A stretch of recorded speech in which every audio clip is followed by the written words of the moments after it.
ଆଜି ବୋଉ ଯାଇଥିଲେ ମାମୁଁ ଘର। ଆସିଲା ବେଳେ ଗରମ ଗରମ ବରା ପିଆଜି ଆଣିଥିଲେ। ସେ ବରା ପିଆଜିକୁ ଦେଖି ମୋ ପାଟିରୁ ଲାଳ ବୋହିଲା। ମୁଁ ଆଉ କଣ ଲେଟ୍ କରିଲି କି? ମୁଁ ଜଲ୍ଦି ଜଲ୍ଦି ବାଢିବାରେ ଲାଗିଲି। ଗୋଟେ ଥାଳି ଆଉ ଗୋଟେ ପ୍ଲେଟ ଆଣିଲି। ପ୍ଲେଟରେ ବାପାଙ୍କ ପାଇଁ ବାଢିଦେଲି, ଆଉ ଥାଳିରେ ମୋର ମୋ ନଣନ୍ଦଙ୍କର ସଜେଇ କରି ବାଢିଲି। ଯେମିତି ହବ ସଜେଇଦେଲି। ଆଉ ଏପଟୁ ବାଡୁ ବାଡୁ ମୋ ପାଟିରେ ମଧ୍ୟ ଲାଳ ବହୁଥିଲା, କାହିଁକି ନା ବରା ପିଆଜି ଟା ମୋର ବହୁତ ପସନ୍ଦ। ସେଥିପାଇଁ ବରା ପିଆଜି ଦେଖିଲେ ମତେ ଆଉ କିଛି ଦେଖିବାକୁ ଇଚ୍ଛା ହୁଏ ନାହିଁ।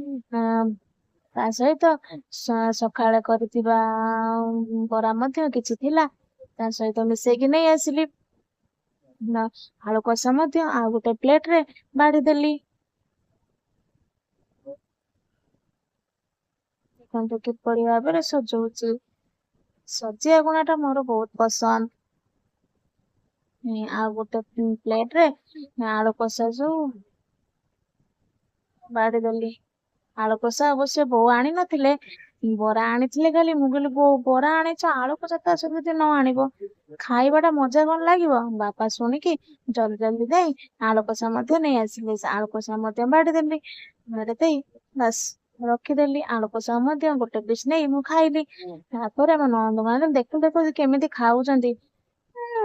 ଏଇଥିରେ କହିବେ ମୁଁ ମୋଟା ହେଇଯାଉଛି। ଯଦି ସବୁବେଳେ ଜଣେ ତେଲ ଭାଜି ଖାଏ, ତା କଣ ହଉଛି ମୋଟା ସିଏ ହେବେନି ଆପଣ ମୁଁ ହେବି?